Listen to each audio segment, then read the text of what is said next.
बड़ी मुरलिया रार करे बड़ी बड़ी मुरलिया बड़ी बड़ी बड़ी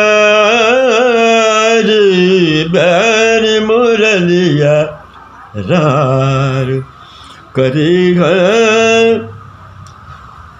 सुर प्रभाव रंग हृदय हर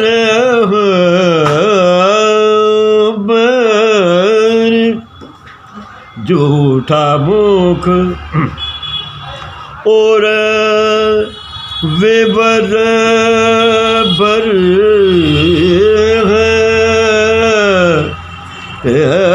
झूठा मुख झूठा मुख और विवर भरे अधर धरे को मान करे है। नमस्कार, इस वक्त मैं वाराणसी में हूँ।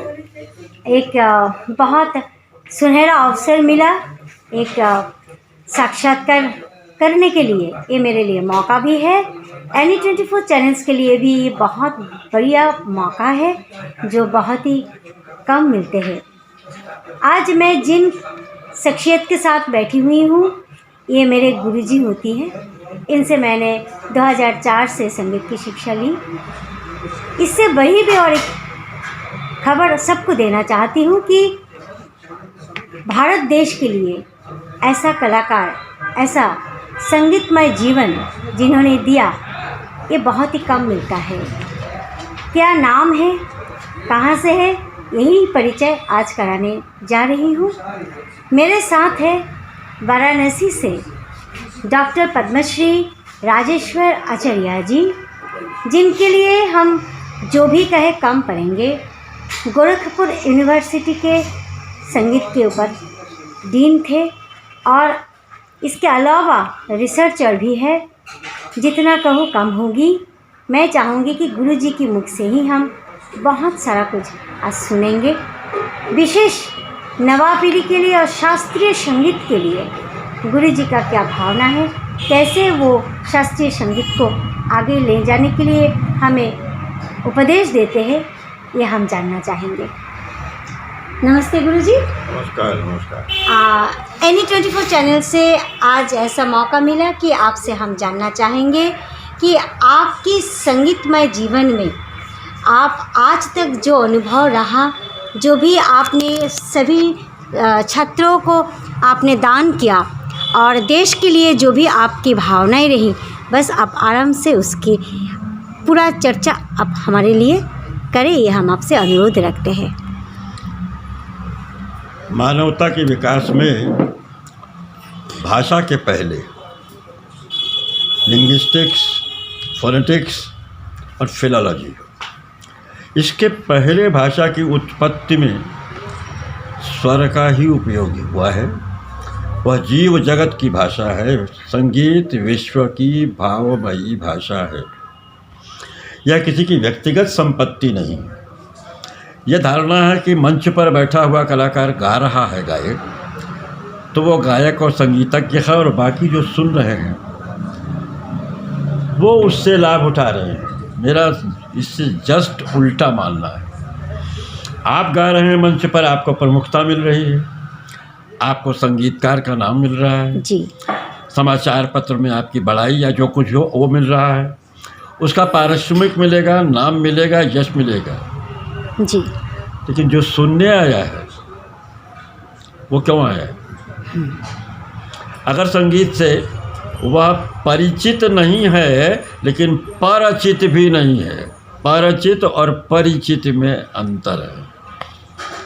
वह पैसा खर्चा करके कपड़ा लत्ता पहनते हैं, उस पर भी लागत लगती है। दूर से आता है, बैठा रहता है, उसकी कोई नोटिस नहीं लेगा, अखबार में कोई न्यूज़ नहीं लेगा, लेकिन वो कौन सा प्यार है जो उसको ले आया है।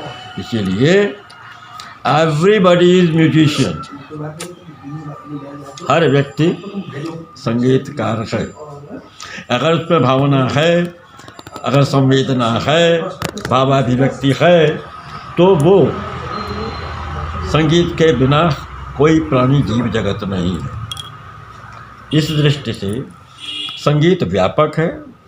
और ये जो शास्त्रीय इत्यादि इसमें विशेषण लगा है, ये बहुत बाद में लगा है जी। कच्चा पक्का लोक ये सब इस पर जोड़े गए विशेषण हैं। संगीत है। ऑल इंडिया रेडियो में जब इसे रखा गया तब ये शास्त्रीय शब्द जुड़ा, अन्यथा कोई एक पुस्तक हमें दिखा दी जाए पुरानी जिसमें संगीत के आगे शास्त्रीय शब्द लगा हो। जी। किसी भी प्राचीन ग्रंथ में कहीं शास्त्रीय शब्द नहीं। यह जो नैसर्गिक विद्या है, स्वरों के द्वारा भाव का प्रकट होना, जी। वॉकैबुलरी की शब्द संपदा की एक सीमा है। लेकिन बियॉन्ड वॉकैबुलरी हम बहुत सारे अर्थ व्यक्त करते हैं। हम बच्चे से कहते हैं कि जाओ चाचा को बुला लाओ। जी। लौट के आया, क्या कहा? कह तो रहे थे कि आएंगे, लेकिन उनकी आवाज़ से लग रहा था कि आएंगे नहीं। ये बियॉन्ड वॉकैबुलरी जो हम हाँ नहीं है, इनका बिना एक पैराग्राफ के भी एक शब्द से स्वरों के हाँ हाँ हाँ हाँ, ये आपको इन स्वर की व्याख्या की बहुत दुखी बोला, प्रश्नवाचक मिला, व्यंग्य से बोला, कैसे बोला, लेकिन खाली हाँ बोलने में ही कई तरह के अर्थ अपने निकल जाएंगे। और इसका प्रयोग हर कोई करता है, इसलिए हर कोई म्यूजिशियन है। हमारी आदत होती है कि विषय की गंभीरता के लिए हम कहते हैं philosophy of literature, philosophy of art. ज़रा उलट के सोचिए कभी, म्यूज़िक ऑफ फिलॉसफी क्या है? जी। लिटरेचर ऑफ फिलॉसफी क्या है? तो तर्कशास्त्र लॉजिक के द्वारा जो कुछ लिखा जाएगा उसके विवरण में वो लिटरेचर ऑफ फिलॉसफी हो जाएगा। म्यूज़िक में क्या होगा? जी। म्यूज़िक ऑफ फिलॉसफी, एक शब्द में माँ की लोरी अपने बच्चों को सुलाने के लिए जब वो गुनगुनाती है तो वो ममता का स्वर जो है, विश्व दर्शन में संवेदना और अपनत्व को जोड़ने वाला दार्शनिक पक्ष है, जो माँ की व्याख्या करता है, संतति का पालन करता है, बिना बोले उसके संवाद, उसकी समस्या, उसके उत्तर, उसकी समस्या सबको माँ समझती है और समझा देती है, वही संगीत है। इसलिए भाव जगत की संवेदना ये कोई वो नहीं है, वर्कशॉप नहीं है कि गलेबाजी कर दिया और ये मन खाली करना, शून्य, शब्द गुणम आकाशम, आकाश तत्व है और ये इटर्नल है। इसलिए हम भाव जगत से जुड़ते हैं। जब संगीत रत्नाकर में कहा है, शिक्षाकार जो आपको बता सकता है, अनुकार जो कॉपी कर सकता है, रंजक इंटरटेनिंग, लेकिन रंजक के बाद आता है भावुक जो आपके सेंटिमेंट को छूता है। भावुक के बाद आता है रसावस्था, रसिक। ये मानव जीवन की कॉन्शियसनेस की जर्नी का सुप्रीम पड़ाव है, जो आपको ऊपर वाले से तत्, जो हम नहीं आप नहीं, तत्सत्ता है उससे जोड़ता है, तत्लीन करता है, तत्मय करता है, वो तन्मय। इसलिए यह शाश्वत है, यह इटर्निटी की जर्नी है। जितना हम एक्वायर करेंगे, इसलिए कहा गया सत्यम ब्रूयात प्रियम ब्रूयात। ज़्यादा दार्शनिक व्याख्या मत करिए आप, लेकिन इतना बताइए कि आकर्षण विचित्रता में भी होता है। आकर्षण, आप पजामा का पैंट का एक पांचा खींच के रखिए तो बड़ा विचित्र लगेगा, लोग क्या बात है, ऐसा क्यों कर रहा है? लोग कहते हैं मालूम नहीं क्यों कर रहा है, तो खींचा उसने, छोड़ दिया। लेकिन स्वर और संगीत जब खींचते हैं तो भींच लेते हैं और आनंद से सींच देते हैं, छोड़ते नहीं, जोड़ते हैं। इसीलिए सौंदर्य और आनंद की बड़ी व्याख्या न करें, छोटा लें। अच्छा देख के क्या होता है? खुशी होती है। और खुश देखना कैसा लगता है? अच्छा लगता है। तो सुंदर देखकर आनंद होता है और आनंदित देखना सुंदर लगता है। ये सुंदर और आनंद का जो पारस्परिक संवाद है वही संगीत है, जो कि अकथ को भी कथक बना दे। वाणी से ही लगता है मीठा बोल रहा है, अपनत्व है, नफरत है, क्रोध है, भक्ति है, पुकार है, दैन्य है, यह स्वर से ही लगता है। इसीलिए विधाता ने भगवान को भी संगीत का आश्रय लेना पड़ा। मुरली के बिना सुदर्शन चक्र तो बहुत धारण किया, लेकिन मुरली के लिए कृष्ण आए, वह भी उनका अनिवार्य पक्ष है। नटराज ने नृत्य किया, सरस्वती ने वीणा बजाई।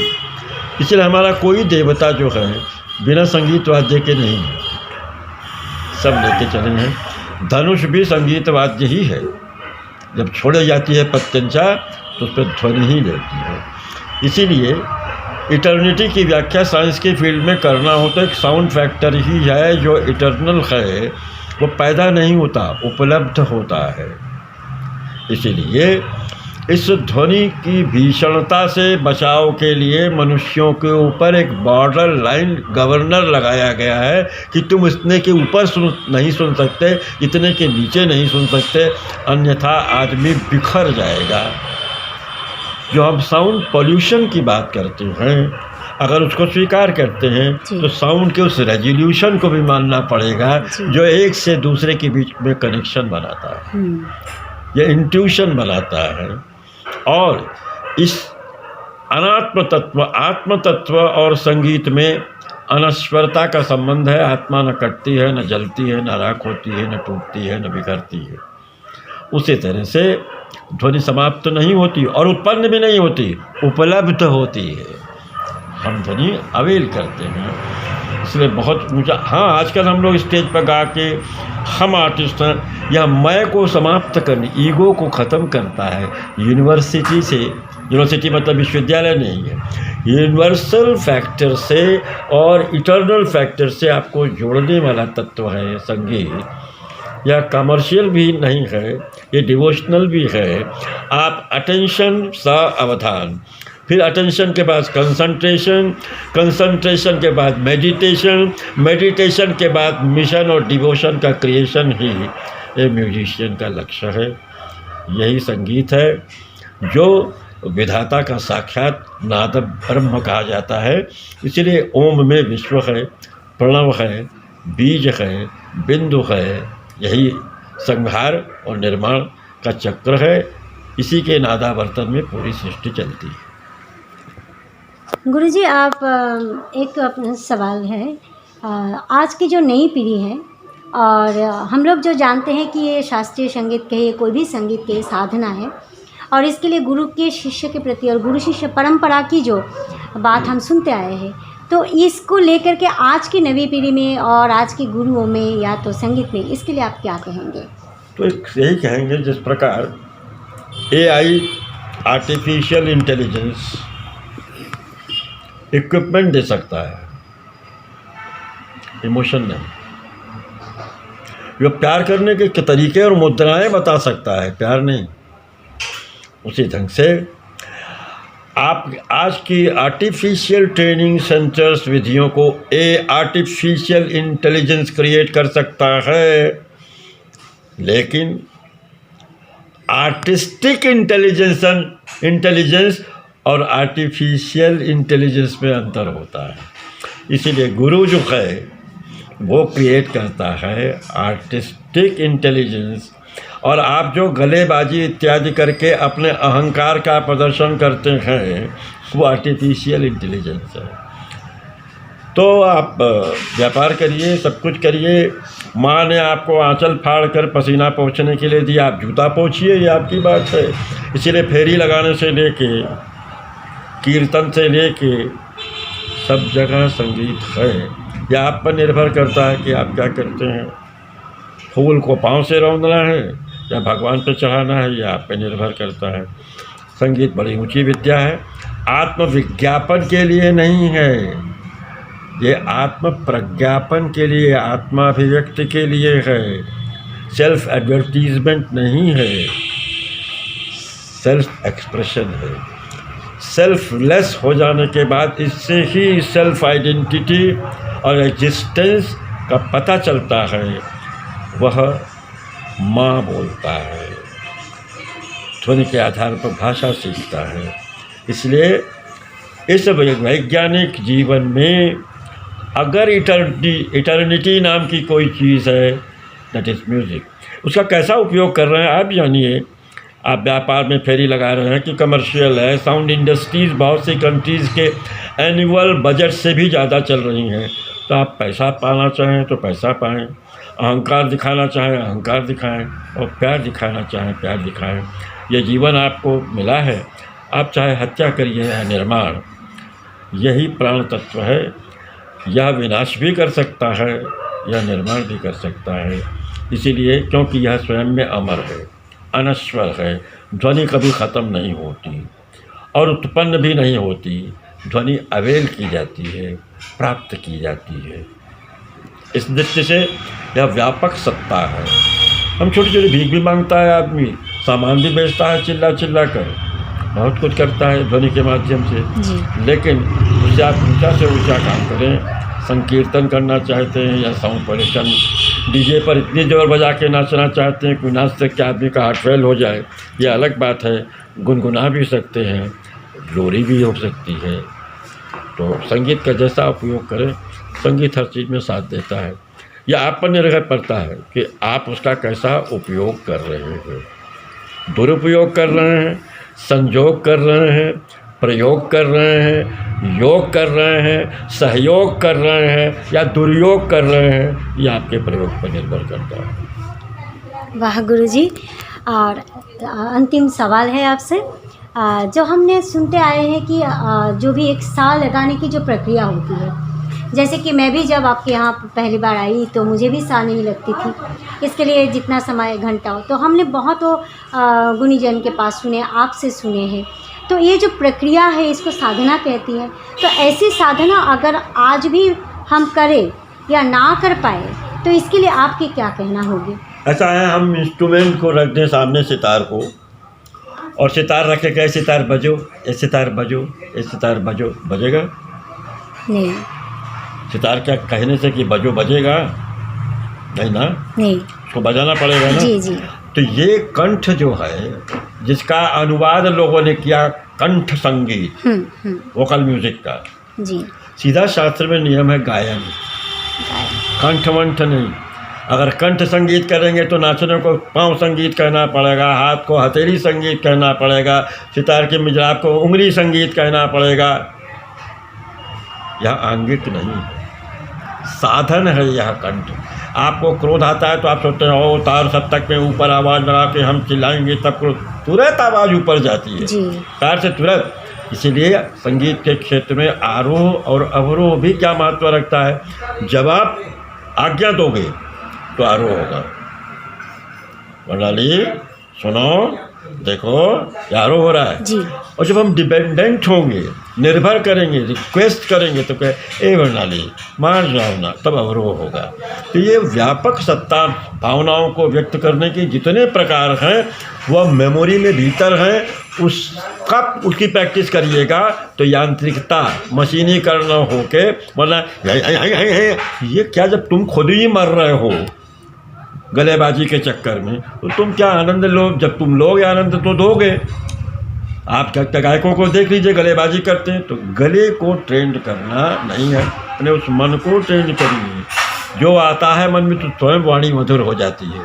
ये बेटा आ जाओ ना, सुनो बेटे, नहीं ऐसा मत, अपने आप उसके अनुकूल। इसलिए मन को शिक्षित करना चाहिए, जिसको मेमोरी सिंगिंग कहते हैं। तो ये फॉलो करेगा। कर क्या रहे हैं लोग, उसको यांत्रिक बना दे रहे हैं। स्वाभाविक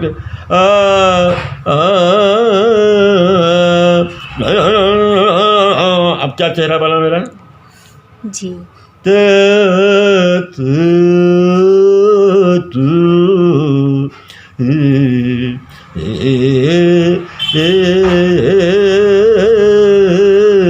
तो अच्छा नहीं लगेगा तो खराब भी नहीं लगेगा। लेकिन क्या है? संगीत है ये, रोबोटिक म्यूजिक है, विकर्षण है, आकर्षण है। कम से कम अच्छा तो लगना चाहिए। कितना है, क्या है? अच्छा बिन पढ़ी माँ भी बेटे को प्यार से बोला, बेटा इधर आओ जी। हाँ, तो पता लग जाता है माँ बोल रही है, बेटा इधर आओ। ऐसा तो कोई माँ के साथ डायलॉग नहीं होता है। इसीलिए प्रियता, प्रिय तत्व, जहाँ संवादी तत्व हों, जो भावनाओं को टच करे, भावना का संस्पर्श करे, अच्छा लगे, वह है सत हो शिव हो, तो सुंदर लगेगा। वाह वाह। तब आपके चिदाकाश में सत चित आनंद बन जाएगा। और यही सत्य है, यही शिव भी है, यही सुंदर भी है। आप चाहे जो करिए, आप अच्छा उपयोग करिए। प्रभु ने आपको इतना बड़ा वरदान दिया है, जिसे वंदना की जा सकती है, प्रार्थना की जा सकती है, सब कुछ किया जा सकता है। उससे आप कमर्शियली पेट, लेकिन पेट में गया हुआ आपको बलवान बनाएगा तो मलवान भी बनाएगा, लेकिन हृदय में गया हुआ हृदय से निकलकर हृदय तक पहुंचता है। इसलिए मन को बड़े मान से मनाने वाली बात जो है वो संगीत है। बहुत बढ़िया गुरुजी, बहुत बहुत प्रणाम। आज इतना सौभाग्य मिले यानी 24 चैनल्स को कि हम भारत की प्रसिद्ध गायक डॉक्टर पद्मश्री राजेश्वराचार्य जी से हमने छोटी सी साक्षात्कार लेने की कोशिश की। ये बातें यहाँ पर ख़त्म नहीं होती, बहुत सारा बातें रह गई है, क्वेश्चन के ऊपर क्वेश्चन, आंसर ख़त्म नहीं होंगी। समय के पाबंदी है, इसलिए हम छोटा सा साक्षात्कार उनसे लिया। बहुत उनका जो भी वर्णना है संगीत को लेकर के, मुझे लगता है कि जो नई पीढ़ी है, बहुत सारे हम जैसे हैं, सबको ये बहुत ही उपयोगी होगी। गुरुजी का विशेष खासियत सिर्फ संगीत के ऊपर ही नहीं है, वो बहुत ही बड़ी कलाकार है जल तरंग के ऊपर। उनका वर्ल्ड रिकॉर्ड भी है 13 घंटा नॉन स्टॉप गायक की और जल तरंग की। और जो गोरखपुर यूनिवर्सिटी में उनका 7 फीट ऊंचाई का खुद हाथों से बना हुआ गणेश जी की स्कल्पचर भी है। मसूर दाल के अंदर सिनरीज भी है, बहुत सारा ललित कला से भी वो संबोधित है। मैं कैसे उनके जो भी गुणवत्ता है, मैं कैसे कहूँ, किन से शब्दों में कहूँ, मुझे कम पड़ रहा है। मैं इसलिए गुरुजी से माफ़ी चाहूँगी कि आपके लिए जो भी कुछ कहना है मैं इतना समा नहीं पा रही हूँ। बस गुरुजी के लिए हम यही दुआ रखते हैं कि आप बहुत खुशहाल रहिए गुरुजी, बहुत अच्छा रहिए, हमसे आशीर्वाद करते रहिए, दुआएं सब लोग कीजिए। संगीत से संगीत आनंद स्वयं में सब संगीतकार हैं। अच्छा ऐसा बोलें कि दूसरे को सुनने में अच्छा लगे, और ऐसा सुने जो अच्छा और सुने बोलें, यही संगीत का लक्ष्य है। कोई एक खंबा बन के संगीत का बहुत बड़ा मालिक किसी की व्यक्तिगत प्रॉपर्टी नहीं है। संगीत सबका है, सब में है, सब से है, इसीलिए नाता ब्रह्म ब्रह्म है। गुरुजी आपके कंठ से आज इस माहौल पे थोड़ा सा एक गुनगुनाहट सुनना चाहूँगी। मुझे चंद्रकोश की बहुत ही आपका जो वो तालीम थी बहुत अच्छा लगती थी। एक बार इसके लिए अगर थोड़ा सा ऐसा है 81+ होने के बाद इतनी देर बोलने के बाद आवाज़ पे असर तो पड़ेगा ही पड़ेगा। इसीलिए जी आपने इतनी बड़ी बड़ी बातें की, सुनने के बाद लोग कहेंगे अच्छा यही गाते हैं ये। अभी आज 81 ईयर्स की है हमारी गुरुजी। बस थोड़ा सा कृष्ण को चाहने वाले मुरली से बहुत चिढ़ते हैं जी। वो देखते हैं कि हम कृष्ण को चाहते हैं, छूना चाहते हैं, मिलना चाहते हैं, रास रचाना चाहते हैं, लेकिन ये मुरली हमेशा अधरों से लगी रहती है, जलन होती है और उसको शत्रु मानती हैं गोपियाँ। बैरी मुरलिया रार करे, ये झगड़ा करती है। हृदय प्रभाव रंग, सुर प्रभाव रंग हृदय हरे है। ये सुर का जो प्रभाव है, इफेक्टिव एलिमेंट, ये हृदय को का हरण कर लेता है। सुर प्रभाव रंग हृदय हरे है, बैरी मुरलिया रार करे है। वाह वाह। जूठा मुख, अब चिढ़ के बोलती, जूठा मुख उर विवर भरे हैं, कलेजे में तेरे छेद ही छेद है। क्या जूठा मुख जी, उर विवर भरे हैं अधर धरे को मान करे है, बैरी मुरलिया रार करे। ये है चंद्रकोश की बंदिश जी। अब जितनी आवाज़ चलेगी जी गुरु उसी जी। में हम जी गुरु जी।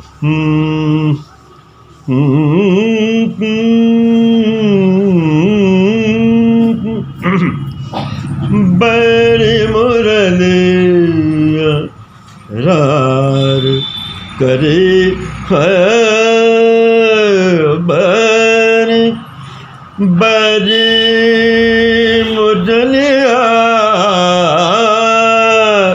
बैरी बैरी बैरी बैरी मुरलिया रार करी सुर प्रभाव रंग हृदय हर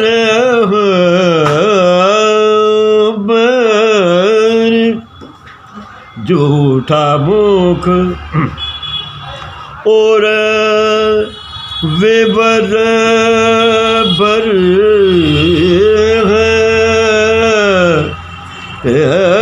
झूठा मुख झूठा मुख और विवर भरे अधर धरे को मान करे है, बैरी मुरली आवाज़ नहीं चले। आज इतनी अच्छी लग रही है कि अचानक से गुरु जी का इंटरव्यू ले पाई हूँ, और गुरु से क्या पूछना क्या लेना। और थोड़े दिन समय पहले गुरु जी प्रोग्राम से आए हैं। 81 इयर्स की है गुरु जी, लेकिन हम सभी उनके लिए दुआ करते हैं कि और 81 इयर्स हमारे लिए ऐसे ही गाना गाते जाए, हमें शिक्षा देते जाए। गुरु जी प्रणाम लीजिएगा।